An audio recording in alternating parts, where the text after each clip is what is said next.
So, welcome everyone, and to this talk, which is called Conscious Relationship. And it's a very interesting topic to me. I think most of you have been on one of my talks before. I'll give a very brief intro for anyone who's new as to why I'm talking about things like conscious relationship and not about Aquarius progressions in the fourth house. And my feeling is I did evolutionary astrology heavily for 12, 13 years. And basically after a period of time, I started changing. I grew. And I could no longer do evolutionary astrology the way I did it before. This channel, the Zoom channel, has many excellent astrologers who give talks on many technical aspects of astrology. My focus, both in, in my astrology practice and in my life, more and more is on applying the wisdom that astrology allows us to see, the objectivity, the perspective, and applying it to our lives in a way that supports our intended journey, soul, mission, and so forth, as we can see in the chart, interpreting it from an evolutionary astrology perspective. What I am coming to is talking about a particular topic and then working with volunteers, looking at their charts and seeing how their particular chart, their conditioning affects the way they relate to the experiences they have had with the symbols that their chart points out. One of the core parts of the way that I have changed and what I have been coming to is not only in evolutionary astrology, but in spiritual pathways in general, that most of us have been conditioned to be, let's just say most of us are a lot more at home and familiar with being really hard on ourselves than being really supportive to ourselves. And if you are a person that has managed to go through life feeling really good about yourself, more blessings to you. That's awesome.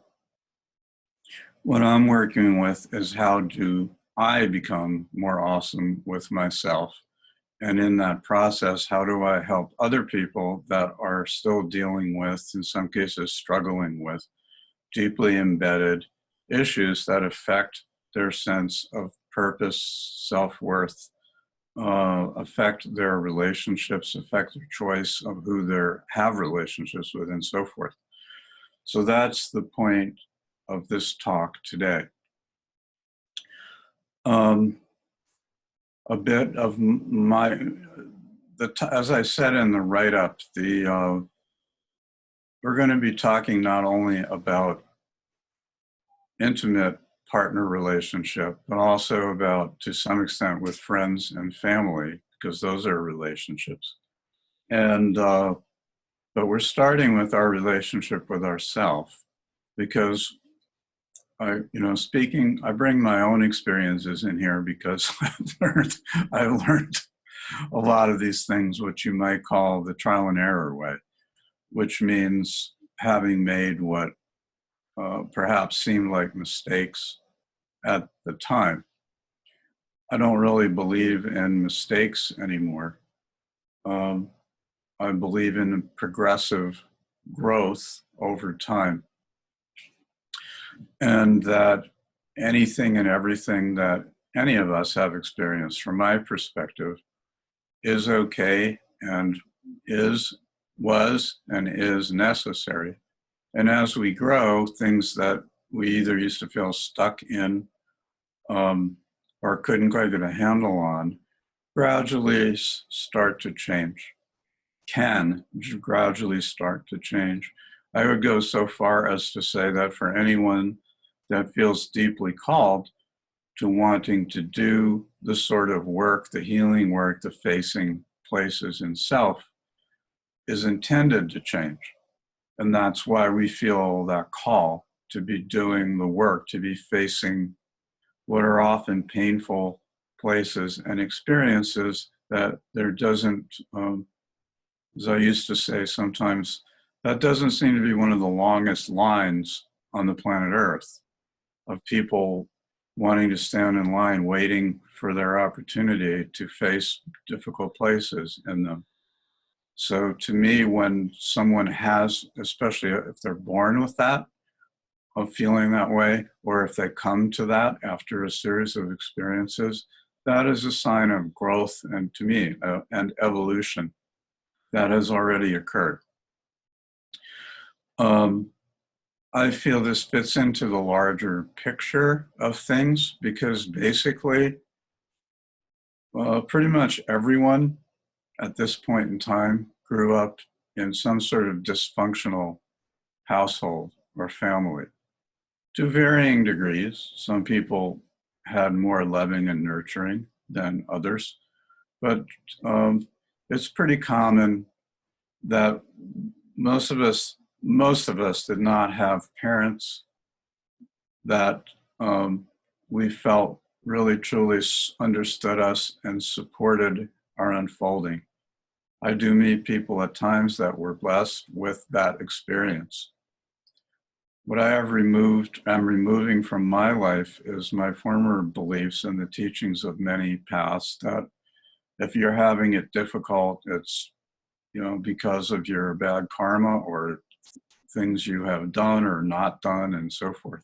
I just don't see it that way anymore.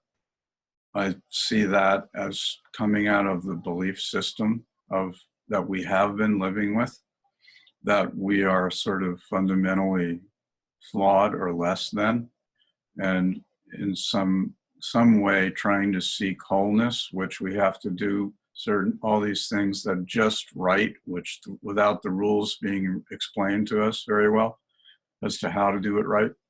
And I just don't see it that way anymore. And I will be interpreting the charts that we're looking at from this different perspective. As it turns out, today we have 3 volunteers none of whom are in relationships at this time. And I think they all would like to be in a relationship. So this is not, I'm not speaking from a place of how to get into a relationship, because my feeling is it's happened for me, and I'm going to speak a little bit about my experience shortly in a minute. It happened for me at the right time, and it certainly did not look the way I thought that it was supposed to look. I've been married twice. One of them, I was with one person for 18 years, and I've been apart from her for something like 26 years now.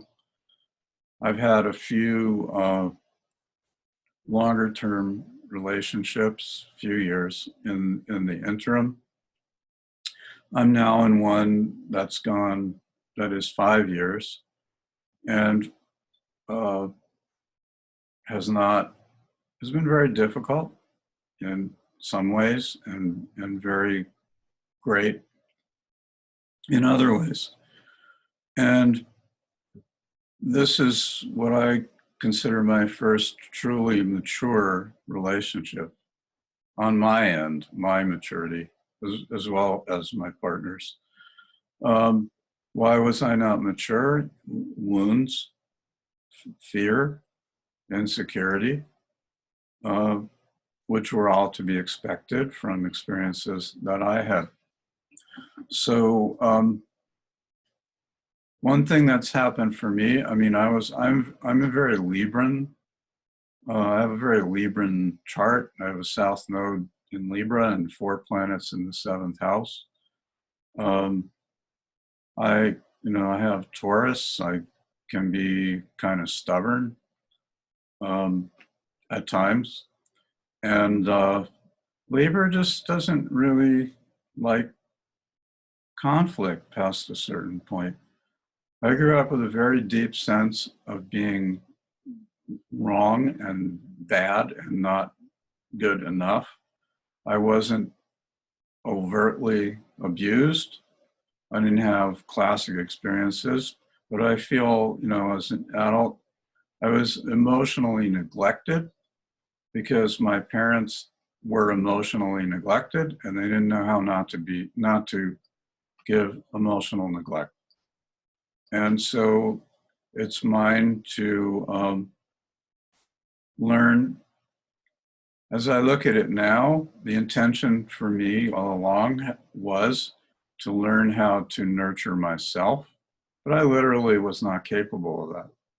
Now I'm telling all this story about me, not to talk about myself, but because I feel there's varying degrees of near universality to what I'm talking about. I'm using myself as example, not as something special. I'm introducing you to who I am and who's speaking to you and what his path has been.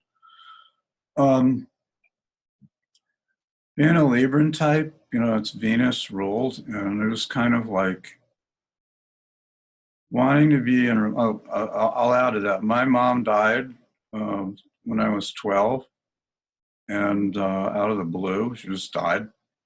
And that was very interesting going into teenage years, and acquired a stepmother very quickly who did not seem to have any great love for me. And so my point with that kind of background, and I was an afraid child. I was very smart, and I was very sensitive, and I was very afraid. And that was my background, and the loss of my mom was shattering in a lot of ways because I kind of hid behind her. So needless to say, when I started having relationships on a level that I could not realize, I was trying to fill the hole that my mom's passing had left in me. And frankly, I still have places I realize where I'm trying to fill the hole that my mom's passing has left. And I bring this up because, particularly for females on this call, most women seem to have had relationships with the man who had the unfulfilled mom places, and certain dynamics in the relationship at times would break down to mother-son sort of dynamics, which I am learning is very difficult to deal with in a relationship.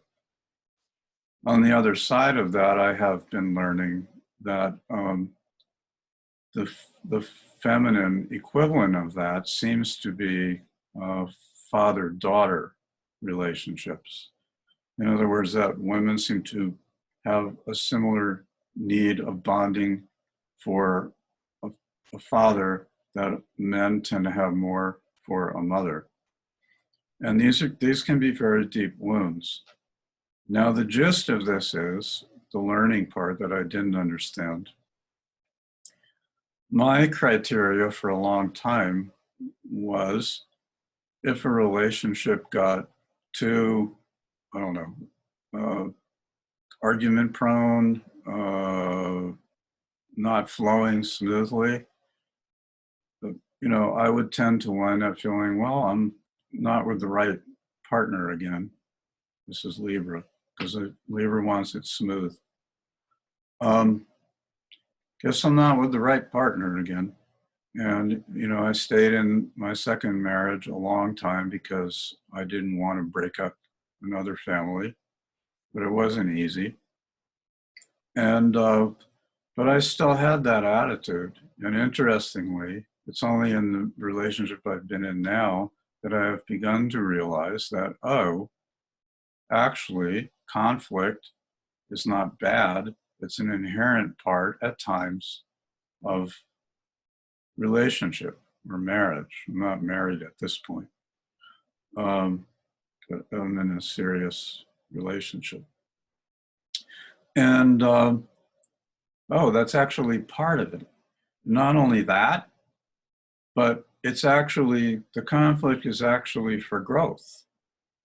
And that lo and behold, what happens is, and this is where the conscious relationship part comes in, because what I mean by conscious is unconscious. The more typical approach is when my partner says something to me that triggers some place in me and I get pissed off. I either get angry and fight back or withdraw and shut down.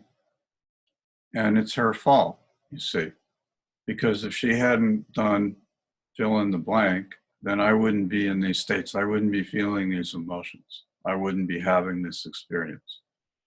And this is another way of saying that it's blaming someone else for what's going on in me. And now I begin to realize that is unconscious relationship. Because the reality of it is, there are many things that someone could find upsetting in something that a partner can say to you that don't bother you at all.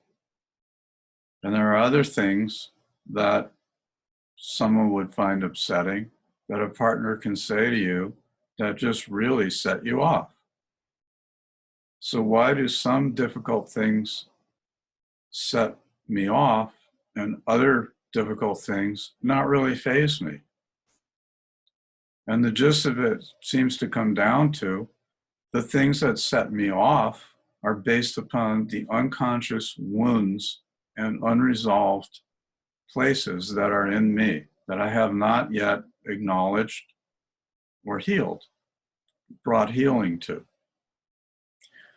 Typically, why don't I bring healing to them? I can't stand feeling them. They're painful. I used to have the experience of my partner speaking to me in certain ways that I literally felt like I was being slashed with knives. There was nothing physical going on. That's the way it felt. It was that painful. Gradually, I started seeing that my responses were not actually coming from what my partner was doing. What she was doing was touching a place in me that was an old wound that I didn't realize that I had, or I had a habitual pattern. Again, I think my typical response patterns, I mean, females do some of these also, but I think it's more in general masculine, to either, fight back or get angry or shut down. And shutting down is actually a form of expressing anger, sort of passive aggressively. It's like, because the female in general, and the majority of women and the majority of the time, wants to connect. They feel insecure in a lot of cases when they're unable to connect, even in the midst of disagreements. And the male shuts down or fights back. And if we look at it, as I have looked at it, it's because I don't want to feel the uncomfortable feelings that I am feeling. And part of that is because they're painful, and part of that is because I have tremendous shame and guilt about having what I'm feeling. And that's actually the painful part. I begin to see shame is one of the most physically painful emotions. I've listened to some people speak and they that work with shame, and they talk about that shame actually ingests itself into the cells in the body. It actually becomes physical. Now, the root of shame is, I've done something terrible. I've done something bad. I've done something that breaks the code. And the code that I have ingested, imprinted, the conditioning patterns. And this is where the self-love piece comes in. Because the actual healing that I find effective is more deeply recognizing I can't do anything wrong. Nothing I have done is wrong. I have been guilted, I have been shamed, I have had people, but what they're doing when that happens is they're actually projecting their own beliefs, conditioning, and patterns onto me. Now, when that's occurring, my unconscious pattern is to fight back. Oh yeah? You think I'm that? Well, what about this? Do you do? You know, all that. And at that point, two people are getting triggered into their old wounds, and this can go on. I've had it go on for 4 hours. Not so much anymore, but and what you have essentially is two wounded egos were disagreeing with each other when the actual adult person, people, is no longer even in the room, in the space. Now, I used to think this was terrible. Now I understand it's part of healing. And the key piece is the places where these wounds, these triggers, bring up our unresolved pain. Places we have not dealt with. Now, what I mean by conscious relationship is when you have two people together who, one, want to grow, they have some desire for this, they're tired. In other words, it's very painful living in these patterns. So I'm pretty sure we all know that. But it's also painful trying to change them or get out of them, because I have to feel, along the process, I have to feel a lot of places that are very painful that cause me to bring up in me feelings like guilt and shame and anger that I do not like to feel. And that's why, you know, the man shuts down. Women, there's some women have a shutdown pattern also, but it seems to be prevalent in a lot of men. It's like how we've learned to survive. We just, you know, just not going to deal with it. Just not going to deal with it. So that's all unconscious relationship. And, you know, my guess is that everybody that's on this call has had their experience of that. And in a way, that would be why we're all sitting in a talk about conscious relationship, because we want to believe that something else is possible. And, you know, what I'm finding is, yes, it is possible. And it looks a lot different than I thought that things were supposed to look. In other words, you know,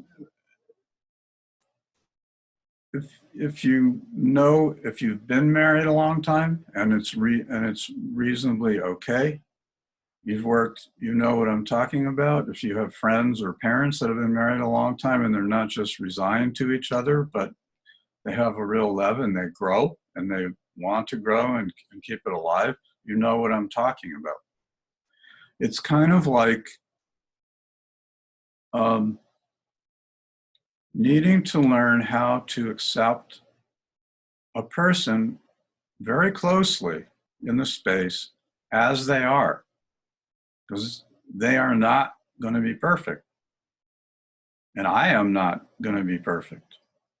And I can, you know, could have promised 50 times, I'm not going to do this thing again. And once in a while, I am.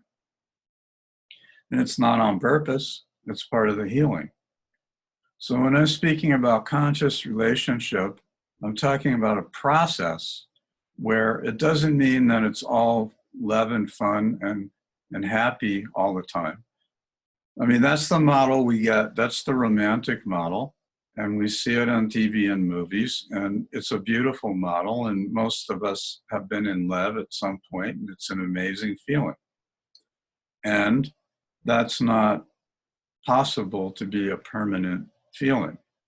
But I know for myself, I had long periods of time where I felt like if I wasn't feeling some of that, a fair amount of the time, something was wrong. I was in the wrong place. And I'm finding there's what I would call a more mature Lev. That kind of initial romantic Lev is beautiful.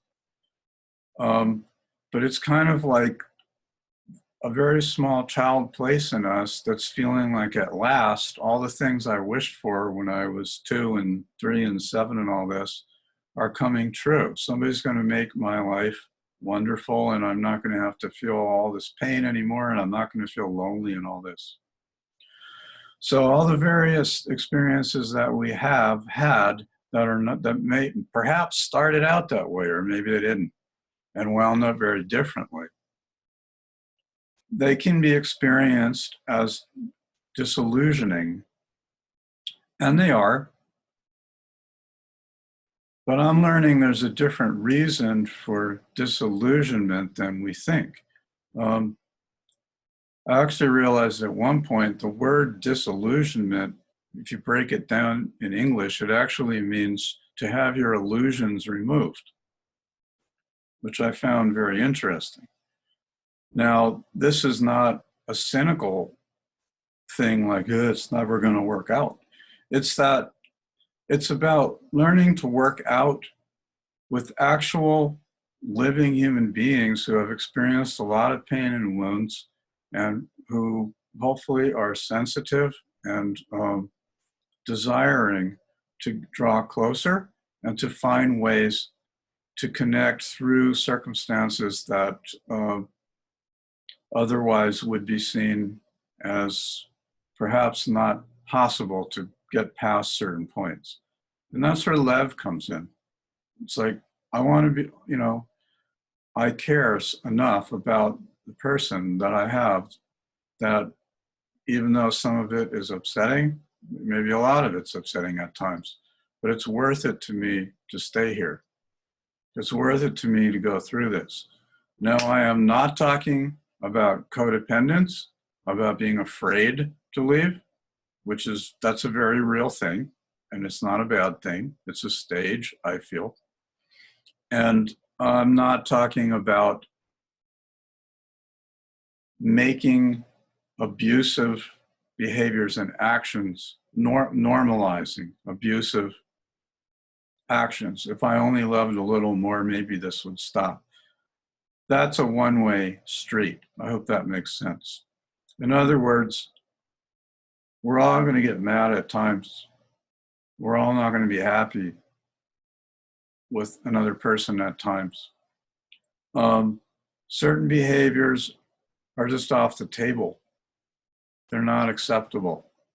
It's not like there's a line drawn in the sand that's universal for everyone. It's kind of like you have to know inside of yourself when something has crossed the line. And at a certain point, if it keeps crossing the line, loving the person at times in those circumstances may be leaving. Because what you have is a person that is in so much pain. It's not about you, so to speak. They're in so much pain and towards themselves, for starters, they're not ready to get out of it. So past a certain point, the sense of, if I only loved a little more, if I was only a little more understanding, there's a limit to that. And I want to make that really clear. Because the first thing in conscious relationship is each person honoring themselves, learning to love self. If I don't love myself, I can't accept someone else's love because I'm not going to feel I'm worthy of being loved. Therefore, they must be trying to trick me in some way, shape, or form, because why would anyone want to love me or be acceptable with a person who has these dark secrets or sides that they don't want anybody to know about, et cetera, et cetera. This is a process, and it goes on. I'm seeing it takes a long time, but when it's working, the level of intimacy, and I don't just mean sexual, emotional intimacy deepens and deepens and deepens. And the conscious relationship is realizing that the number one priority is each person is here to grow. They're in the relationship to grow. And the partner honors the person's growth. If the person reaches a point where it's like, this doesn't work, I can't do this, it's not working for me. If it's for real, that you have to be willing to risk that. You have to be willing to risk getting flattened, so to speak, knowing that in an honest connection, if that is occurring, then somehow that is the next step in my evolution. It's not a mistake. This comes down to the self-love and the self-knowing, because codependence is thinking I'm going to be in a relationship and somebody external is going to love me and fill the places in me that want to be loved because I don't feel like I'm worthy of being loved. So somebody else is going to do it for me, and in return, I'm going to do it for them. That's codependent. Conscious relationship is honoring each person's path. Now, I find that's one of the building blocks, because it is pretty difficult to find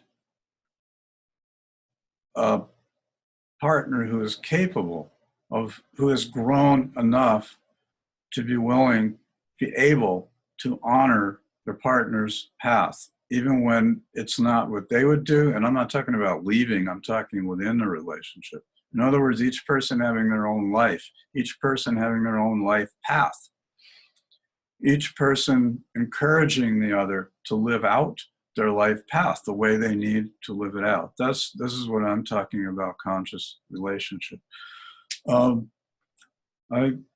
I want to say a little bit now about friends and family, and then we'll start looking at the charts. So I look at friends and family at this point as a little bit of a lower intensity relationship. Here's, you know, in our world, biological family is considered extremely important to most people. And the gist of it is, very interestingly, people stay in their conditioned patterns because they're afraid to break out of them. Now, there are those of us, like people who most likely are on listening to a talk like this, who don't want to be can't or don't want to be limited to the restrictions that family and sometimes friends place on them. In other words, we want to follow our soul path. We want to understand our soul path. We want to break the conditioning. This doesn't necessarily mean you can't be around family or friends, but it does mean I can't allow myself to be limited from what I know being true to myself would be in order to sustain the beliefs and the family structure that many families find themselves in.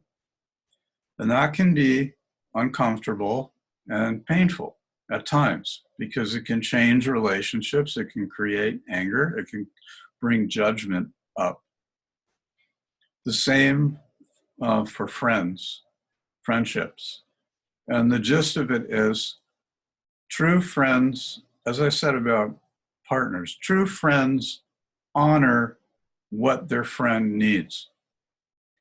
They're not going to put themselves and their needs ahead of the friend. If they don't agree with the friend, they can say, I don't agree with what you're doing. And the friend says, but I know this is what I need to do. And they are like, I honor that. If there's betrayal,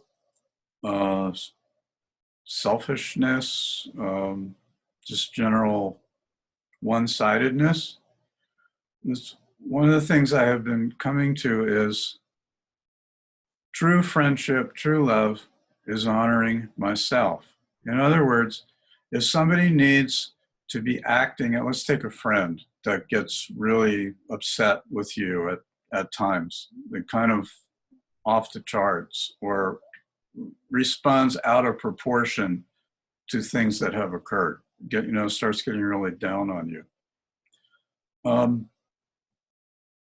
Typically, this has very little to do with anything that I have done. And it's more that something that I am doing is triggering an old wound in them. After trying to work this out, circumstances arise where it's not going to work out. And loving sometimes is walking away, not rejecting. But it's like, I love you and I see that how you are behaving is not serving you, or where it's clear to me you really need to go in order to heal. So you may need some time alone, and I'm going to give you that time alone because I am a loving friend. I mean, it's okay to be upset with them, but again, if I get upset when somebody does something, that's not really about them. Their action is touching something in me. They're giving me an opportunity to look at a part of myself that I'm uncomfortable with. And the same in relationship. It's stronger in relationship. It's more personal and intense. So I would like to, we're going to do Christine's chart first. And Christine, I'm just going to briefly talk about it. She's had 2 long-term relationships, hasn't been married.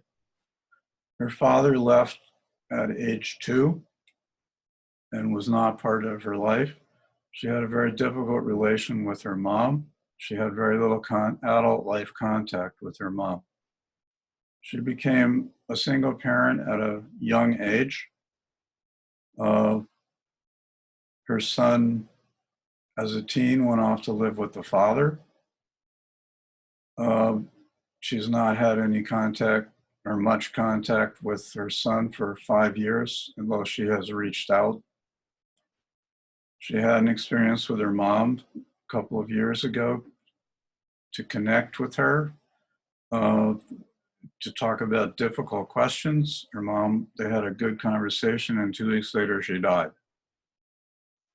Shortly after that, her partner of 3 years ended their relationship.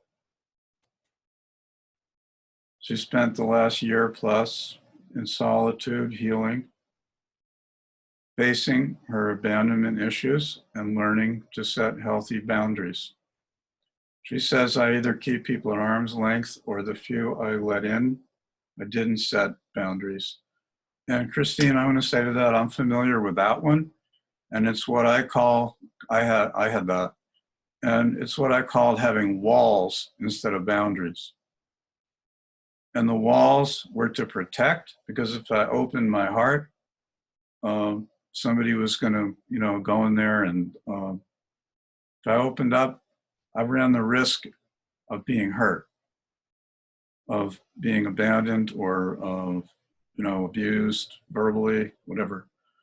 And so it's created such an inner loneliness and desire for connection. When somebody finally came along, I had no boundaries. I let down all the walls.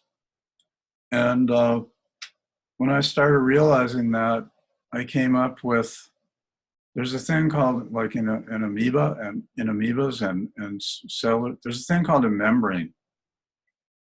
And a membrane is a filter through which the creature allows certain things to enter into itself, but also has a boundary against others. But it's porous, it's not concrete, it's not a wall. And that this, I was learning, is a very healthy approach, and it's learning to do that. And again, part of the ability to not have a wall and to let people in is the self-love piece. Because if I love myself, even if if my worst case scenario is to have a broken heart, so to speak, or feel abandoned, if I have enough love within myself, I can survive that. And the piece I haven't spoken about too much here tonight is that everything that happens to us, I see everything that happens to us as part of our evolution, not a punishment, but a necessary step. Sometimes we need facing disappointment or difficulties is necessary in our growth. We can't always see why, and it can be very painful, and I don't have to like it. But if I learn, as I learn to trust that life is on my side and it's helping me to evolve and heal, I change my relationship with the difficult experiences that I have encountered and whatever comes in now. It's all for my good.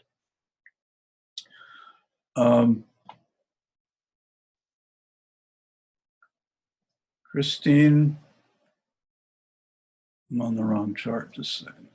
Oh, I want to put, did I put the chart up? I think I haven't shared it yet. I'm sorry, just a second.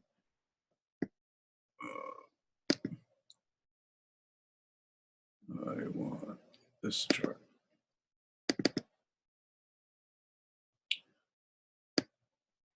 So this is Christine's chart. And I find it interesting. She has a first house, Pluto with Uranus in the first house. And one of the EA sort of textbook interpretations of Pluto in the first house is having some sort of special mission or purpose.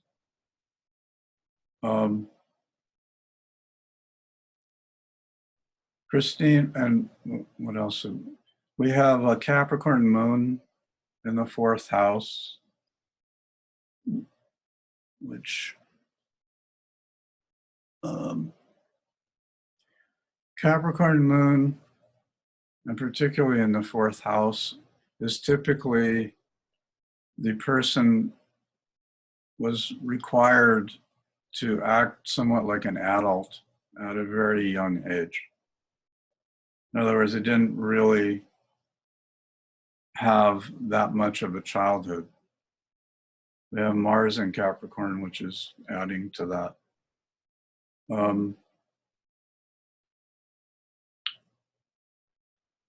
We have the South Node in the 12th house.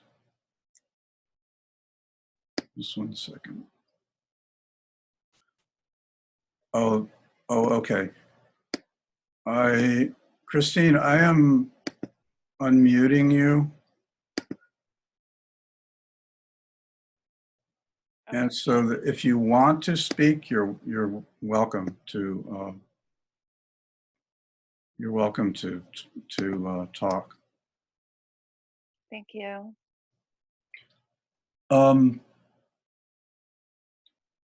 I would say with a 12th house South Node, when you have and a Venus in Pisces, you have a sort of a tendency with this to kind of idealize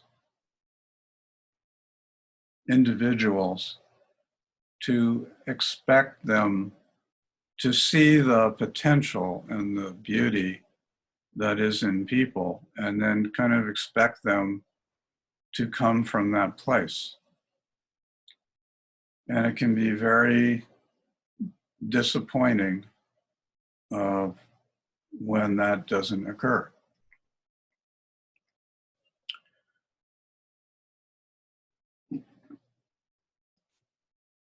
I want to, actually, I left out the last part. Christine's deepest desire is to find my lifelong partner. And so I want to add to that, that the 16 months that you spent is very much a part of that.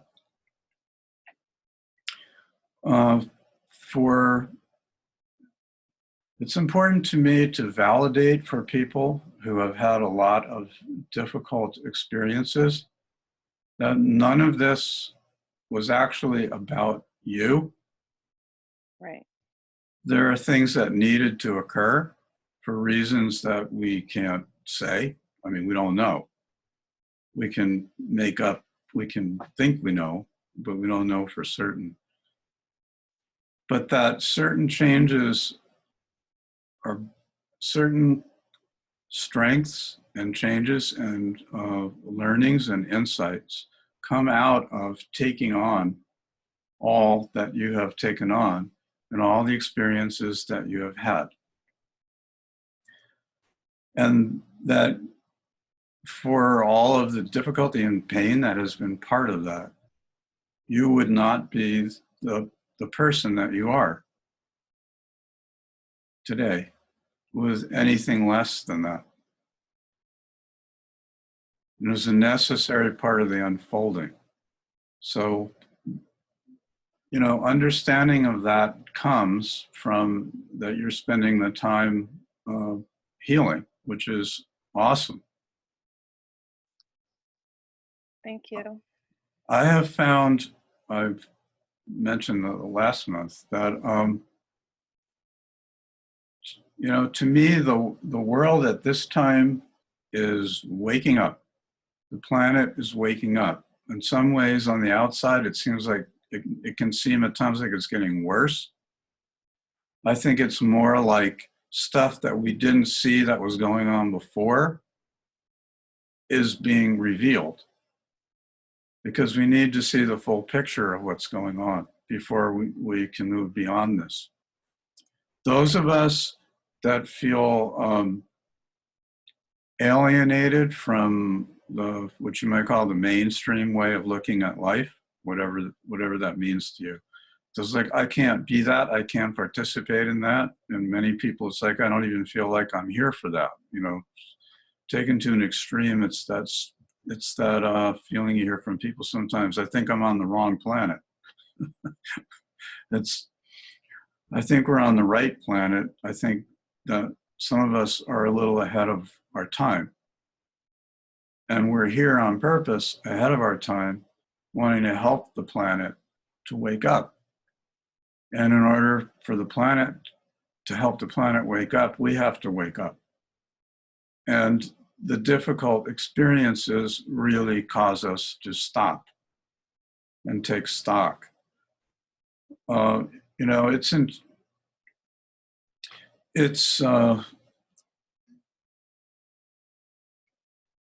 entirely possible that you could be in a transitional state for several more years. One of the parts that I find that's really important for people that are in places like this is our own conditioning, especially with Capricorn.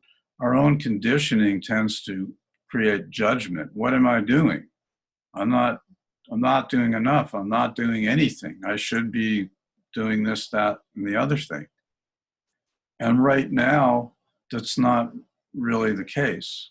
And if you think about it, what you're doing is becoming aware of your conditioning, caring enough about yourself to learn how to heal it and to look at things in a different way, in a self-loving way.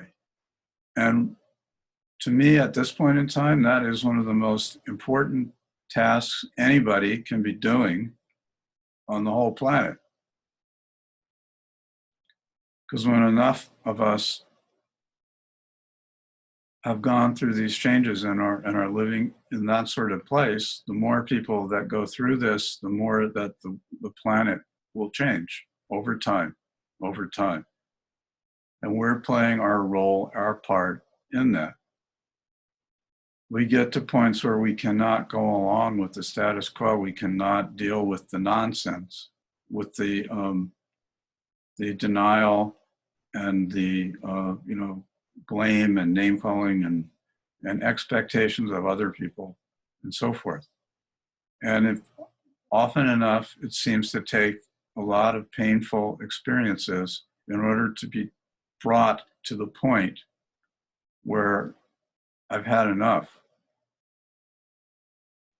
So even making the decision at that point, well, I'm going to stay here. In other words, I mean, there's the temptation, even if it's not a serious one, like this would be just easier if I go away, leave, bye. But staying is important because it's at that point that the real growth process can kick in. And that's a significant part of what we're doing by facing all of these things.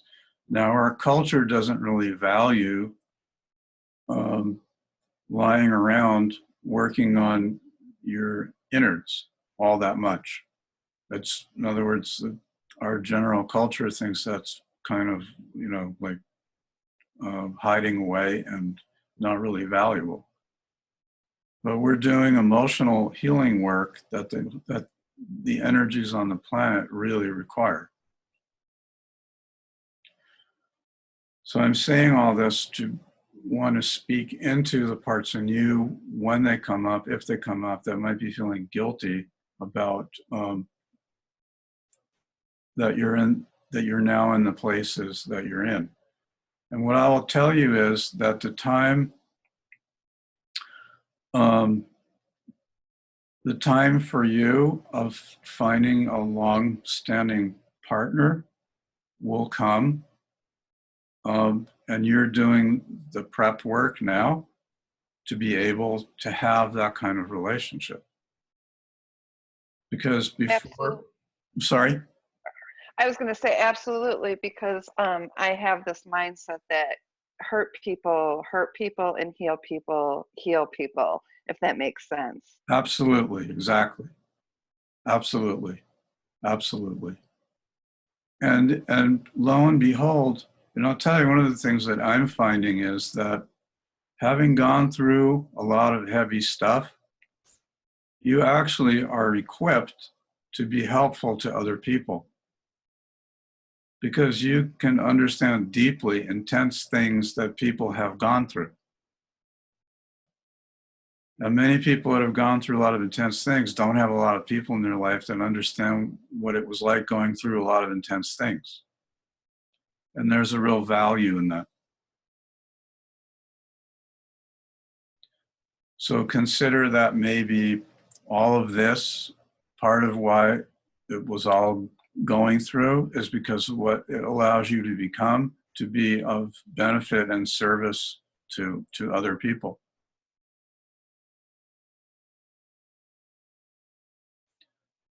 That's why I find it very important not to take it personally. I'd like to give you more time, but I need to move on to the next chart in order to get everybody in. And this is Della is next. And Della says she was in relationships with people that needed fixing, or she thought that was her value and role in the relationship, to help someone reach their potential, be a cheerleader, and then in return, she expected that from the other person. And lo and behold, she didn't found, to paraphrase what she's saying, she did more of the giving most of the time. Now she's single and is caring for herself in self-care, and she can do that first before partnered with anyone else and expecting someone else to care for me. In terms of friendships and relationships in general, I guess I just assumed my college friends would be friends for life, but she wasn't able to be the transformed person she is now around her friends. And so she's stepping outside of that circle to find people who can actually support her whole self. Let me change the chart here.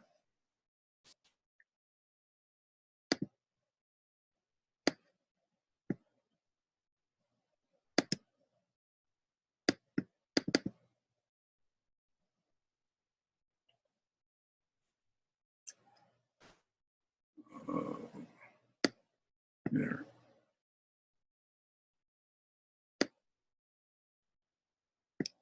I lost my Zoom window. Let's see. We want to share.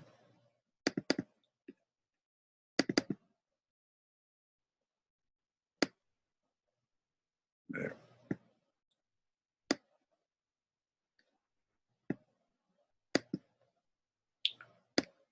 So a few comments I had when I read, oh, I'm sorry, let me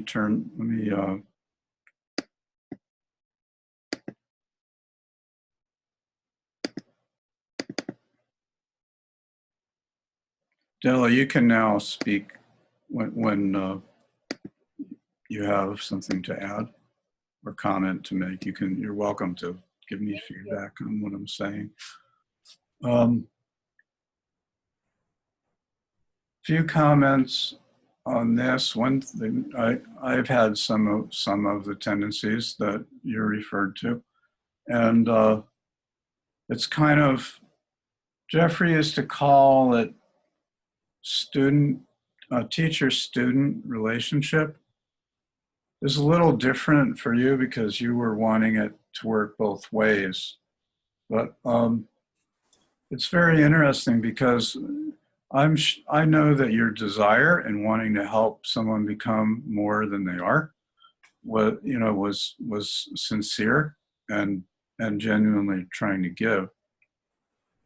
At the same time, the interesting part in the teacher-student sort of relationship is that this teacher doesn't have to become as vulnerable as they would like the student to be, because it's not an equal. It's not meeting in the middle. It's like a teacher in a class and a student. That when I realized that was very interesting. And so, yeah, what it amounts to is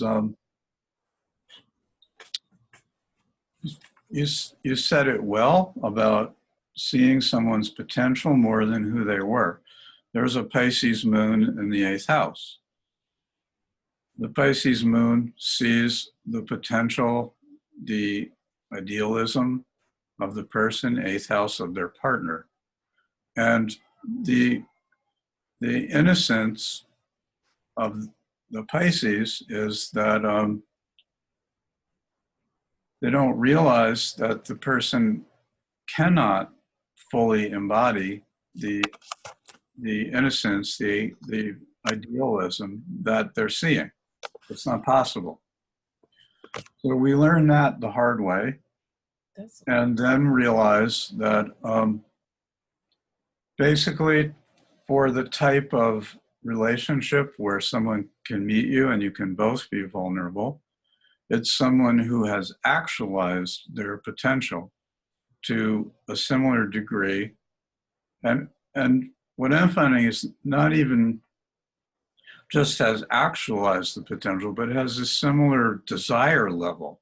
In other words, you have to want to grow. I'm assuming anybody that is listening to this talk wants to grow. And that would be a deeply embedded quality. And so what we're really looking for to be able to have a working partnership is someone who has a similar level of deep desire.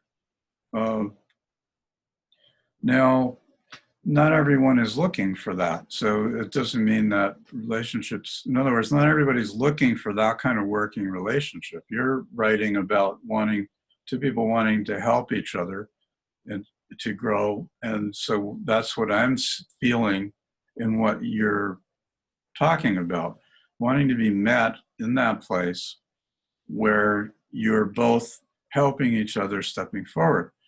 Not everyone, I mean, there's many relationships where one person has a stronger desire to grow than the other one. And it doesn't mean they're all bad or wrong. There sometimes could be an issue in that relationship where the person with the stronger desire, one of their lessons is to learn how to accept the person who doesn't have a similar length of strength of desire, the way that they are, and to find other outlets in their life with other people that they feel more matched with, if that's not a place where their primary partner really can go. None of these are wrong. It all comes down to what works for the two people involved.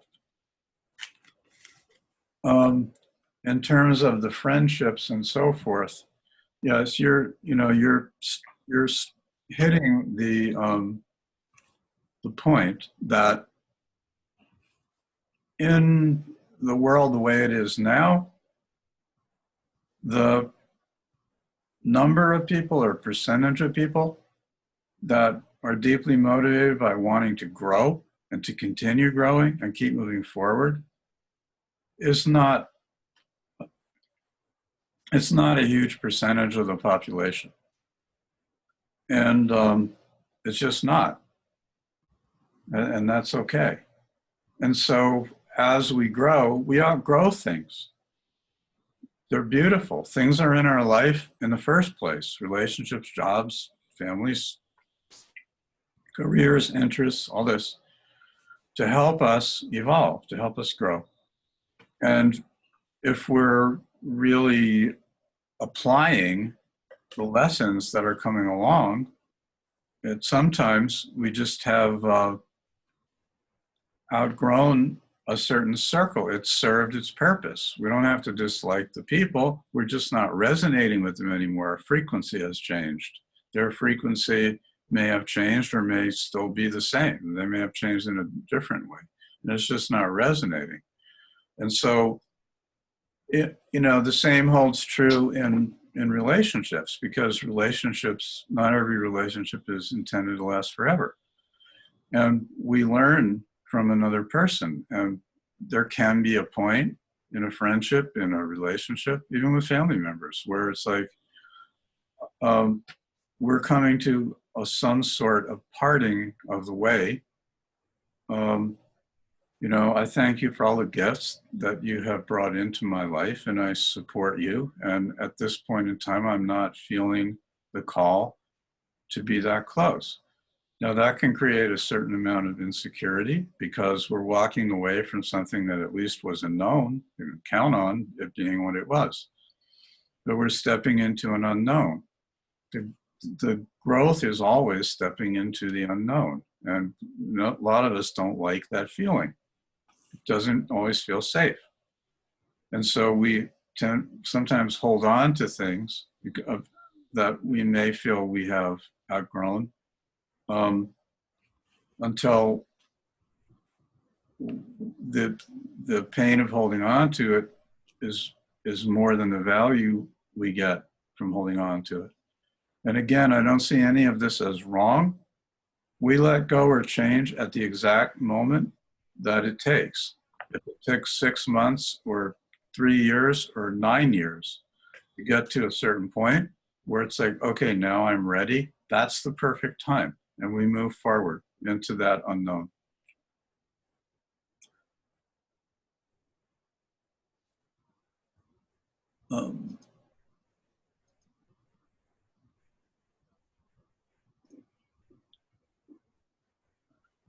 Anything else, Stella, that you might want me to comment on?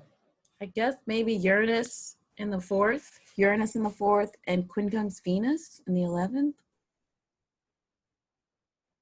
Well, that is certainly going to give you a certain amount of trauma around relationship.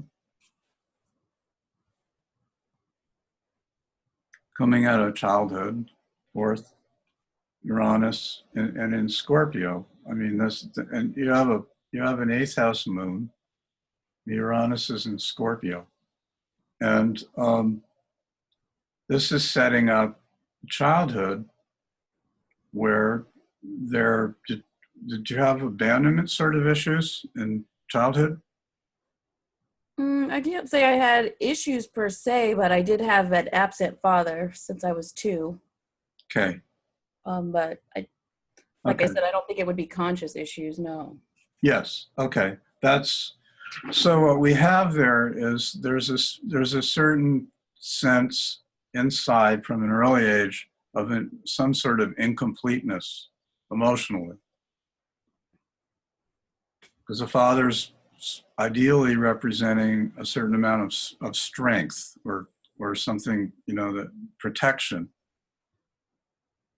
and not having that. So you were left with that part, some part of that function to take care of on your own at a point where you're not really equipped to do that. Mm-hmm.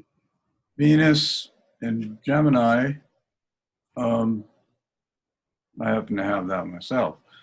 That can tend towards intellectualizing emotion a bit. Also goes with the third house, Pluto and Mars. So it's like a place to feel safe. I can kind of hang out, it's typically a sharp mind. And I can hang out there and I feel safe there. 11th house again with Venus. The 11th house is also a trauma place. And it can be a place of Uranian kind of detachment. With the fourth house, and a Pisces moon is obviously very, very sensitive. And in the eighth house, the Scorpio house, I would say the potential for relationship with you in a good matching relationship would be to make it safe for you to become vulnerable, emotionally vulnerable.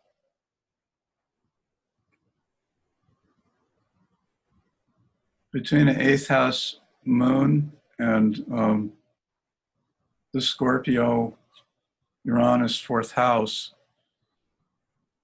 I would imagine that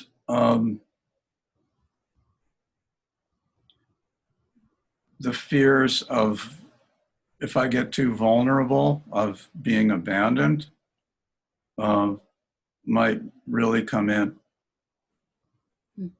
And that would be particularly the place in a relationship where, your missing dad would come in also. So I would say that a partner that allows you to feel emotionally very safe, that can hold you and almost coax or help or give you space to allow your sensitive emotional nature to emerge on its own over time, could be very healing. Thank you. You're welcome. And let's go to Francisco.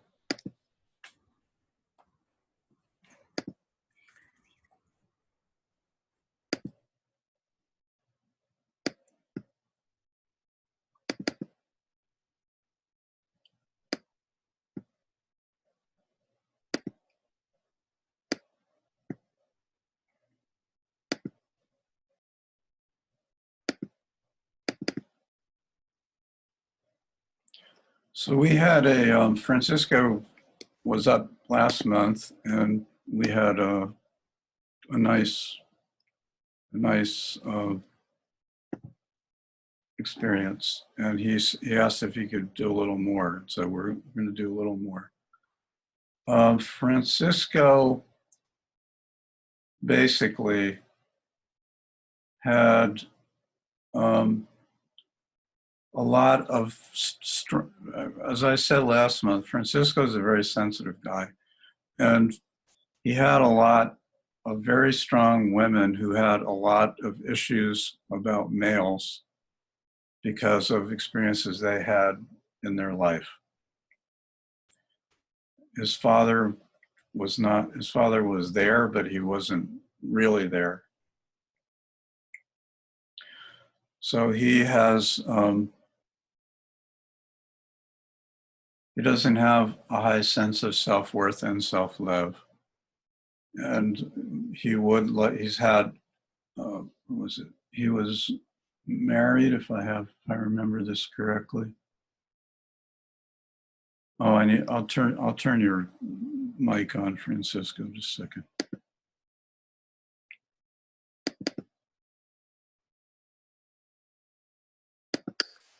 Okay, you're on. He had a marriage with 4 sons.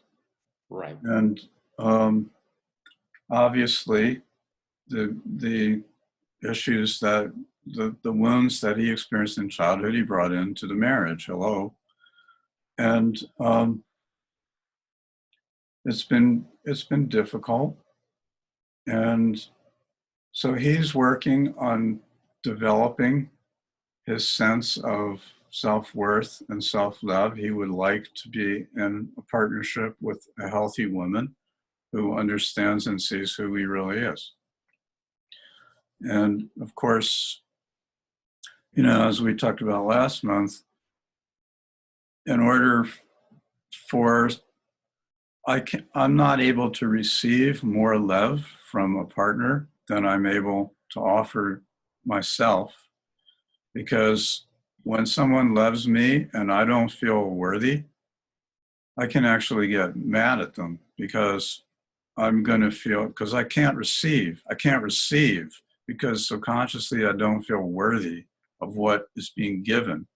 It's kind of like on some, now I'm talking about a small child place. I'm not talking about the adult person. But the small child places inside is like, why are they treating me so nice? I'm not used to this. Why are they treating me so nice? What is going on? In fact, it can easily go to a place like, what do they want? Right. What's the catch here? And the catch is that we can't receive any more love than we're able to offer to ourselves. And so that's where the healing begins. And as I've talked about last month, it comes down to everything that comes up, every bad feeling about myself, everything that I don't want to feel. It is practicing holding that place in love. It's really hard sometimes, but it is, because all our lives we've been told nobody wants to know that part. Nobody wants to see that. Take that part out of here, whatever it is. You're angry, go away. Come back when you're not. You're too this, you're too that. You're too sensitive. You're too whatever. Too. The gist of it is, it's like, okay, I love the part that's sensitive. Well, I don't feel like I can love the part that's sensitive. Okay, well then I love the part that doesn't feel it can love the part that's sensitive. I accept you wherever you are, however you are, as you are. Now the gist of it is that doing this again and again and again over a long period of time really starts shifting the subconscious mind. It can feel fake at times, like, who are you kidding? But that's why I say you don't have to like it. But it's like giving love. And the way to look at it is as if these parts of you, I'm speaking to Francisco, so I'm going to say boy, but it's just equally true for a woman as girl. These are wounded little girl parts. Think of yourself, now you're an adult, think of yourself, he has a Cancer moon in the 12th house. Think of yourself as the little boy that you were that just wanted to be loved by these people that did not get loved, and how sad that is, and how that little boy probably ingested that there was something wrong with him that was the cause of why these people didn't seem to love him. In other words, taking on the emotional states we experienced in childhood as if it's like the famous one is when a child's parents are getting divorced or the children's parents are getting divorced, and they decide that they're somehow to blame for why mommy and daddy don't want to be with each other because I was too bad or whatever. And we take this on as children because it's what we do. So when the parts come up that are difficult to love, it's like peeling it back a step deeper. Okay, what is going on here? What is this part that's having such a hard time? Maybe there's an angry part on top of it. It's like, what did I do? I was just innocent and all this stuff happened and I'm angry about it. Well, if you were 6 years old and you're looking at that, that's a pretty reasonable response. So it's like learning to hold the 6-year-old that didn't get loved and saying, well, I'm going to love you. I get why you were that way. And he's still living inside. And I'm going to give you what nobody else was able to give you. I'm going to give it to you now. And sometimes you will be able to do it, probably, and sometimes you won't be able to do it. And then it's like, right now, I'm sorry, I really want to hold this and I'm going to learn to do it, but right now I can't. I can do this much, I can't do any more right now. I'm sorry, and I promise that this is because of me, not because of you, the hurt little boy. You're fine. I can't do this. Because I don't know how, and I'm going to learn how to do this. And it's through loving yourself and all the parts that come up that are hurt, that are sad, that are angry, that are lonely, that, whatever, that are depressed, whatever, that they're all okay as they are. And if I don't feel they're okay as they are, well, then I love the part that doesn't feel okay as they are also. It's kind of like whatever life throws at me, I'm going to love it. And I'm going to practice that. And in the beginning, it can seem a little strange or forced, but I can tell you that if you make that a practice, and you're not going to do it perfectly, and you just catch yourself when you did it wrong, or when you forgot it, you missed it, don't beat yourself up about it. That's the same old thing. What we're doing is getting rid of beating myself up. If I find myself beating myself up, I'm going to love the part that's beating myself up, because that's still an unhealed part. It's not on purpose. I'm not doing something bad. The end result is whatever I do, it's okay. I love it.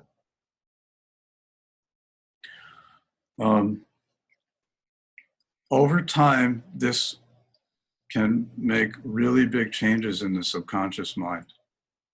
You kind of have to keep going back to it because the grooves of doing it the old way are very, very strong.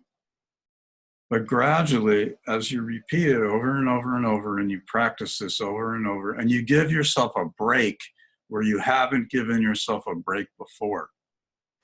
And as you do this, you gradually develop the ability to give somebody else a break that you had difficulty giving a break before. Because since I'm giving it to myself, I now somehow have the space to give somebody else a little bit of a break too. And gradually it changes. If you can find people in your life, friends, partners, whatever, that can understand what you're talking about, if you present it like that, and that have some version of that going on in themselves, then you're in the right, to me, then you're in the right field. That's what you want to attract into your life, in my opinion. People that can understand this and that can participate in it. You want to be supported in that because you're talking about making a big change. So you want people who support that, who understand that, that's what you want. People that don't support that, that's fine. You don't need, they're not wrong, they're doing what they do, but you don't need that up close right now.